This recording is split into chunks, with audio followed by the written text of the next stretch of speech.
Greetings, everybody. My name is Sipho Ndlovu, and welcome to I Speak What I Like. The world is changing, and everybody can feel it. There is something happening in the world right now, something deeper than headlines, something bigger than propaganda, something bigger than left wing versus right wing, something bigger than east versus west, capitalism versus socialism. We are witnessing the slow restructuring of the global power. And before I continue, I need to make something very, very clear. And everything I'm about to say tonight will be separated into two categories. Number one, what has been publicly reported and can be traced to real publication. Number two, what is purely my opinion and interpretation, analytics of the situation, because I refuse to build a platform on lies, and also I refuse to misquote media houses. I refuse to manufacture fake geopolitics for clicks. So if I speculate, I will call it speculation. If it's reported, I will say it's reported, and I will tell you which publication actually reported the story. Now, that distinction matters. Let's continue. Number one, the Xi-Putin moment. This week, the world witnessed something extraordinary within days of meeting United States President Mr. Donald Trump, Chinese President Mr. Xi Jinping, and then hosted the Russian President Mr. Vladimir Putin in Beijing. According to the Reuters, Xi and Putin openly reaffirmed what they called a strategic partnership at an unprecedented level. Now, according to Reuters, both leaders criticized American missiles defense policies, emphasized deeper cooperation, and also discussed expanding energy trade between Russia and China. Now, this is no longer diplomacy, it is public, visible, deliberate. Now, here is where the interpretation begins. My opinion. My opinion is that China is positioning itself carefully at the center of the changing world order, not necessarily replacing America tomorrow, but positioning itself to survive a world where America's dominance is no longer absolute. And that's my interpretation as far as this is concerned.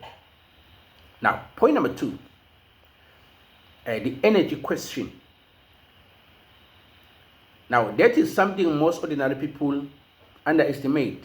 Energy, oil, gas, shipping routes, because geopolitics is not only ideology, it is infrastructure, it is port, it is pipeline, it is shipping lanes, it is electricity, and one place matters more than almost everything right now is the Strait of Hormuz. So according to Reuters, the instability around the Strait of Hormuz region disrupted global shipping and threatened nearly 20% of global oil flow. Now that is enormous. 20% meaning if the Strait of Hormuz suffers major disruption, fuel prices rise. We've seen that already. Food prices, we've seen that already. Transport rises. We've already seen that. Inflation, we are experiencing that right now, and ordinary workers suffer first. And I'm one of those people who are suffering right now because of all those things. Not billionaires, but us workers, the taxi drivers, the truck drivers, the factory workers, parent buying bread. And this is why China cares deeply about the Middle Eastern stability, not because of romance, not because of friendship, because China imports massive amounts of energy. And Reuters reported that China and Russia both discussed energy stability and uninterrupted supply routes during these recent diplomatic meetings. And that is reported on the Australians, 20th of May, 2026. Vladimir Putin met Xi Jinping in Beijing for 2-day state visit. The Russian President Vladimir Putin met Chinese President Xi Jinping in Beijing for 2 days, and then continue reading with what the Australian has published as far as the story is concerned. Point number three is the multipolar world. Now we arrive at the world where that I'm sorry. We arrive at the word that keeps appearing everywhere, multipolar. Reuters reportedly that China and Russia officially speaking about multipolar world. Even their recent Beijing declaration reported focus on building what they call a multipolar international system, according to Al Jazeera. Now, they reported that also yesterday, multipolar world, what Xi and Putin announced after their meeting in Beijing. Now, what does it mean in a simple language? It means the world where power is no longer concentrated in one dominant superpower, a world where China has influence, Russia has influence, India has influence, the Gulf has influence, Africa gains leverage, Latin America gains leverage. This is the conversation emerging globally. Whether that future succeeds or fails, still unknown. But the conversation itself is real, traceable. Point number 4, BRICS and the Global South. Now, we move to BRICS. Originally, Brazil, Russia, India, China, and South Africa now expanded.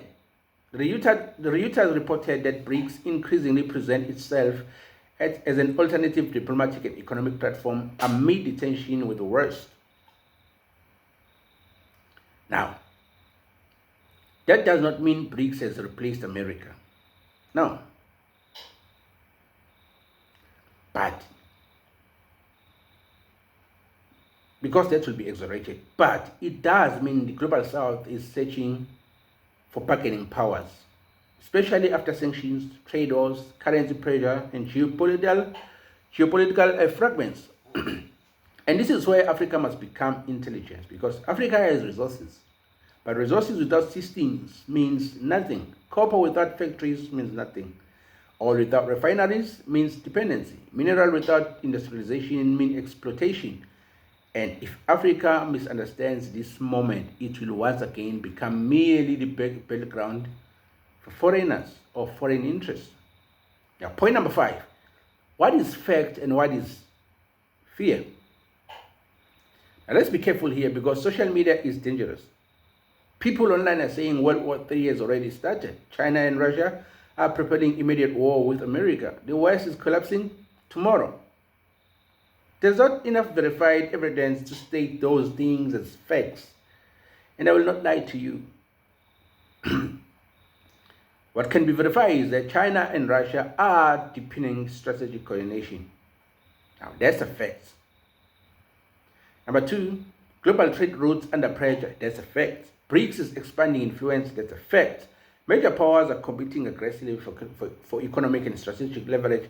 That's also a fact. And those are real things, and everything beyond that must clearly be labeled as analysis or opinion. And if I do that, it will be really analysis, opinion, speculations, for probably a better word. And this is the saddest part. Going to point number 6, the real victims. Ordinary people suffer while giants compete. When sanctions happen, ordinary people suffer. When oil spikes, ordinary people suffer. When currency is weakened, ordinary people suffer. When wars escalate, ordinary people suffer and die. Not the elites first, the workers, the poor first, the forgotten first. And this is why peace matters. This is why dialogue matters. This is why diplomacy matters. Because geopolitical games look exciting on television until food prices rise, until electricity rises, until unemployment rises, until coffins returns home.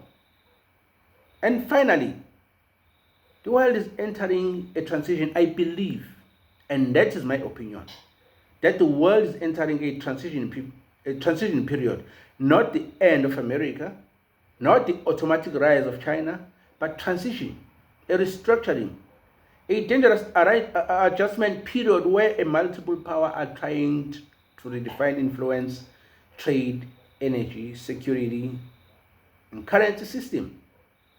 And moments like these, a Shipun summit, the BRICS expansion, the Strait of Hormuz, the global energy panic, and all of these are pieces of much larger puzzle.